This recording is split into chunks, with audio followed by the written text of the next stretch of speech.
Excellent. All right. And Emily Skor is here, too, the CEO of Growth Energy. Emily, welcome back to AgriTalk. How are you? I'm great, Chip. How are you? Nice to talk to you again. It's great to talk with you, Emily. I'm doing just fine, just fine. So late last week, all of a sudden the rumor mill started churning out some issues about the RVOs all the way back to the 2020s. RVOs. What's the status? Have they even been sent over to OMB at this point, Emily? They have not. And so we've confirmed that this morning. And as you know, the Office of Management and Budget, that's the last stop before they're released. So we're still, several days away from seeing the actual proposal. Right. And these are proposals. The final won't come our way until, well, hopefully, around the end of November? Well, in all of the conversations we've had with the agency, from the minute, that they came in January, the commitment was we're going to get these out on time. And the deadline for finalizing is the end of November. So we're getting short on that timetable. Yeah. And I'll be honest, a delay in the RVOs, it's not very reassuring. That this administration can't get those out quickly and affirm their commitment to biofuels, that's what's frustrating us right now. Yeah, absolutely it is.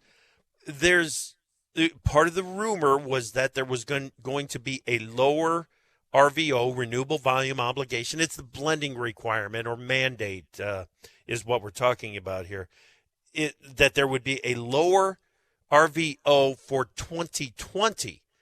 Now, we all know what happened in 2020 with the disruption from the pandemic and lower fuel use overall. But the RVO for 2020 was set in 2019 by the Trump administration, right? Yes. Well, it was actually finalized in February, but it was finalized. Okay. And what's important, the 2020 RVO, that has been set. And EPA doesn't have the authority to go back and change it. So we know that that's what the oil industry would like for them to do, but we can't see kind of what legal standing or justification the agency would have for that. What we want to see from them is the blending commitments for 2021 and 2022. Right. So, again, the rumor was that there would be a lower than blend wall on the 2021 RVOs. I can't, you know what? This is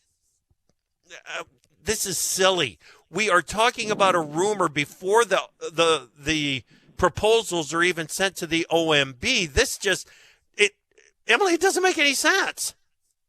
Well, and Chip, keep in mind this happens every year with the RVOs because the RIN marketplace is that it reacts to these news clips and these stories and these rumors and that volatility. Yeah. You're going to have winners and losers in that marketplace. So I think there's, the rumor is out that 2021 will be lower.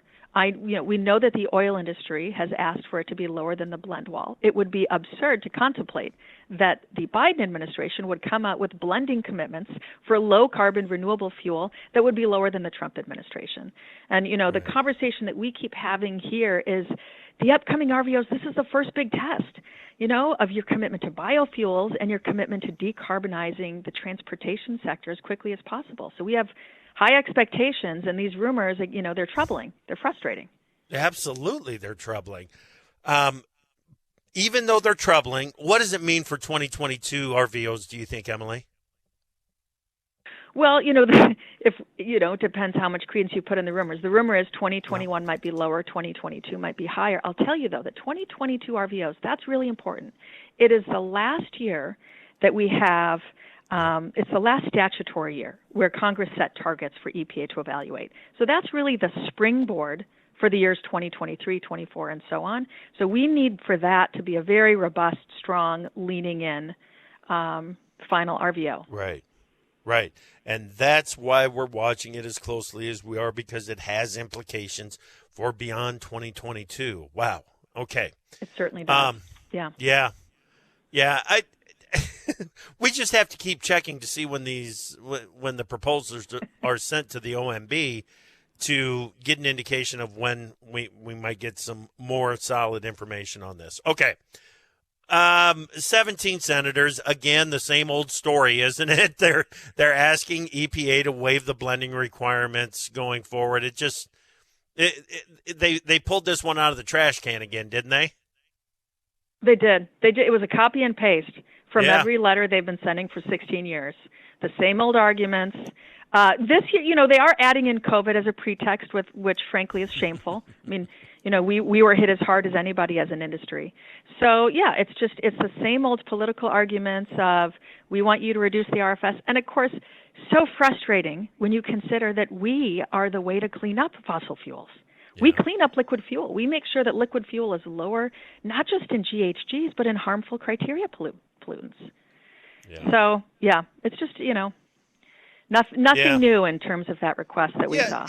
And you know what? I mean, I kind of look at it and I kind of scoff at it, and it gets me a little bit riled up. But they're protecting their major industries. These Republican senators are all from oil states, right? They are. It's parochial politics at its best. Yeah. Okay. The last time we talked, Emily, we were talking about the status of E15. Now, the E15 is still for sale right now, correct? It's still for sale. It's still legal to sell it this summer driving season. And what we are working to do is try to, most importantly, protect those sales through September 15th. Right. And how are the efforts going there? Are those efforts gaining some traction?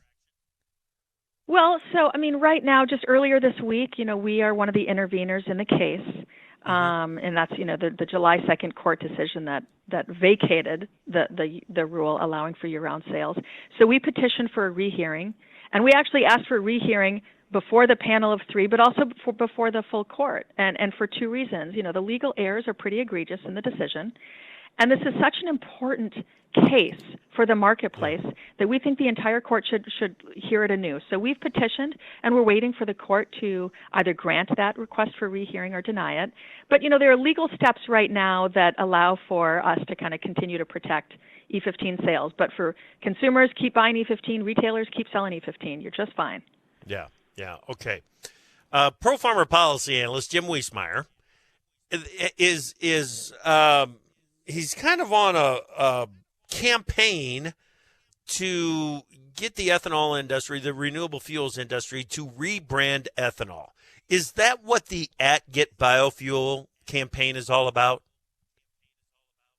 It is. It is it's positioning our value proposition in a way that really is going to resonate with consumers today. And consumers, for the first time, they are ready to hear about this is low carbon, this is renewable, it's clean fuel, it's an easy way, a simple change, can make a difference for the environment. We know, we've done market research, consumers, moms, millennials, everyone on the coast, they're looking for easy ways to help the environment. So this really resonates with them. Yeah.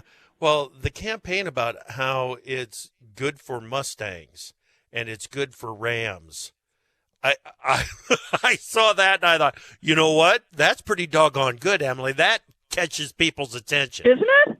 Yeah. Thank you. Yeah. It's creative. It's catchy. And, these days you've got to be creative and catchy to break through and get somebody's attention.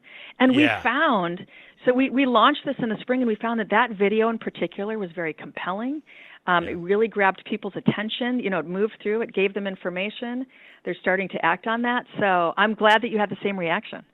Yeah, I definitely did. Only got about a minute left, but I got to ask you to do this. Tell us about the Summit Carbon Solutions. In terms of what exactly it is. I saw something in the Twitter feed about it. Oh, okay. So this is the carbon pipeline. Oh, and okay. So, so big, a big part of the conversation among our plants right now is reducing carbon intensity. Yep. There's a lot of excitement around carbon capture, carbon sequestration.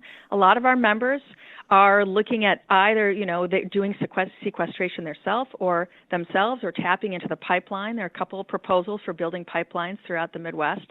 So this is really exciting for our industry right now.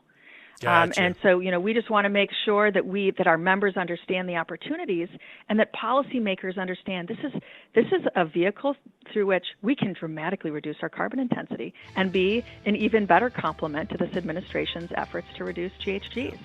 Okay. All right. Good stuff, Emily. Keep doing what you're doing. And please keep us up to date on what's happening with the RVOs and what the progress is going to be there. All right? We appreciate you. Will do. Thanks, Chip. All right. You bet. That is Emily Skor, the CEO of Growth Energy.